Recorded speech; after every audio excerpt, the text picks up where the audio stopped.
You learn to build a house around an empty room. That's what 37 years is. You don't move on from a dead child. You just build the rest of the structure further and further away from that door. You stop going in. You stop listening at the frame. Eventually, you forget that the house has a shape at all. You just live in it. I never locked that door. I just stopped opening it. The call came on a Tuesday. I was separating an egg. The phone was against my ear, the shell in my palm, and the woman on the other end was reading from something. A script, a file. Her voice had the careful flatness of someone delivering news they don't personally believe. Miss Ferris, there's been an inquiry.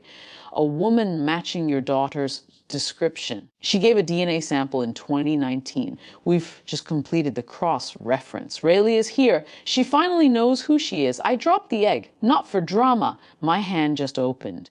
The yolk ran between my toes, and I stood there looking at the yellow on the grout and thinking, I have cleaned this floor every Thursday for 19 years. I know every stain. This one is new.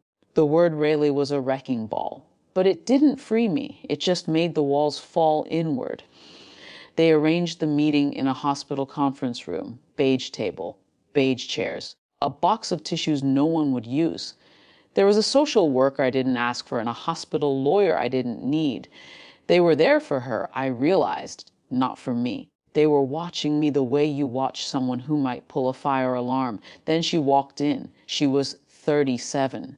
She had my mother's chin. She had eyes I'd never seen before, because the last time I saw them they were 8 months old and blue and couldn't focus on anything. These eyes focused.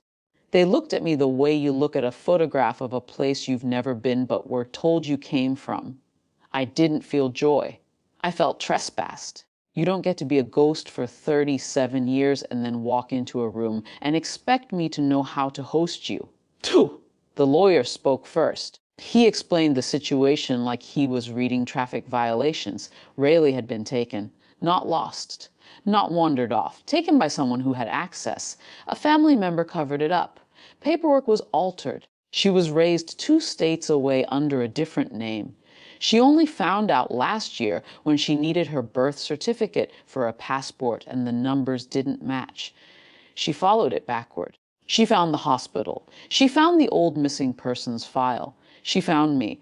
I watched her hands while he talked. She held them flat on the table. No rings. Clean nails. They looked like they'd never held an egg for anyone. Key.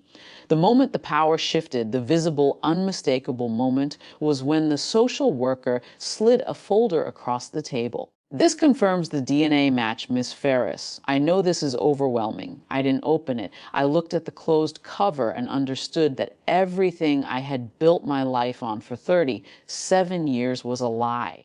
Not the grief. The grief was real. But the story I told myself about the grief, the closed case, the finality, the grave I visited every year on a day that apparently meant nothing, was fiction. I had been surviving a story that wasn't true. And now the truth sat in a beige chair across from me, waiting. I asked her, "What's your favorite color?" It was the only question I could find that didn't require 37 years of context. She looked down at her hands, then back at me. Green, like the grass in the backyard. The photo you kept. She meant the one in the locket I wore for 15 years and then put in a drawer because the clasp broke and I never fixed it. The one of her at 6 months, lying on a blanket. The grass too green. The summer too hot. The last photo I ever took. She'd seen it. Someone must have shown her. Or maybe the file had a copy. I didn't ask how she knew. I just sat there with yolk still dried between my toes and a stranger who had my daughter's eyes and a house in my mind that was no longer shaped the way I remembered. The hospital let us sit for an hour. Then the lawyer stood and said we could reconvene tomorrow with counselors with more support. He meant well. He was following protocol. Railey stood. She looked at me one more time. "I'm not here to take anything," she said. "I just needed you to know I existed." She left. I sat at the beige table and understood that I had 2 realities now. A daughter I buried and a daughter I just met. Both were true. Neither would fit in the house I'd built. I'm still standing in the rubble, trying to find a blueprint I never had.